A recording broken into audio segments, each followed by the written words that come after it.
Have you ever cleaned out a drawer or straightened up a room and thought, there, finally in order, only to watch the clutter creep back in?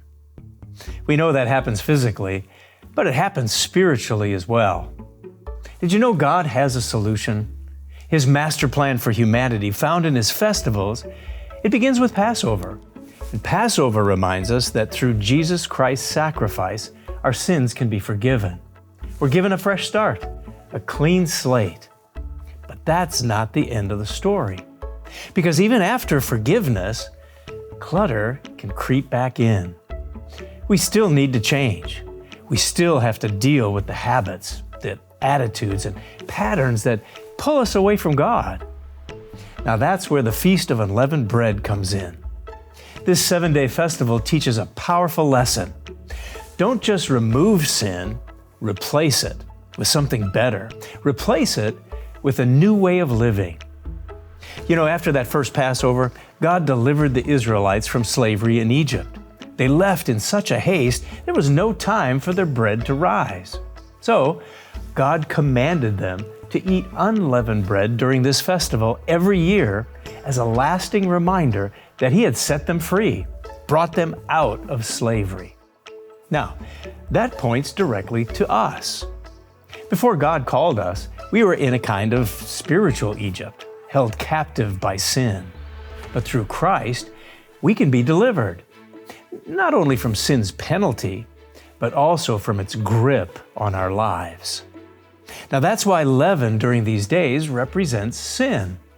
God reminds us that removing it from our homes pictures something deeper, our desire to remove sin from our hearts and our minds and our lives. But God doesn't stop with just putting things out. He also tells us to put in. The Apostle Paul wrote in 1 Corinthians 5 that Christ, our Passover, was sacrificed for us.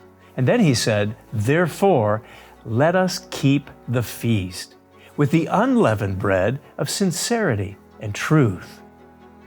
Now that's the goal. Not just getting rid of wrong attitudes, but replacing them with sincerity, replacing them with truth, replacing them with righteousness, and most importantly, replacing them with the character of Jesus Christ. Because here's the reality.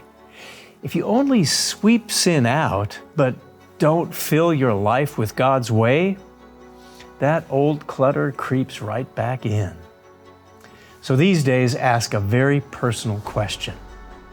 Are you just trying to manage sin, or are you allowing God to transform you?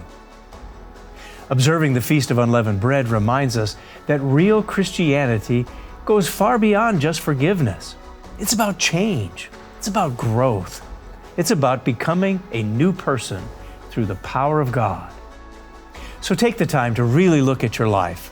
Ask God to help you see what needs to go and what needs to grow. So ask Him for the strength, not just to put out sin, but to replace it with His truth, with His character, and His way of life. Boy, that is so much more than spring cleaning. That's spiritual renewal. Now, there's so much more to these days than what most people realize. So to learn more about these powerful days and how they can change your life, download our free Bible study aid, God's Holy Day Plan.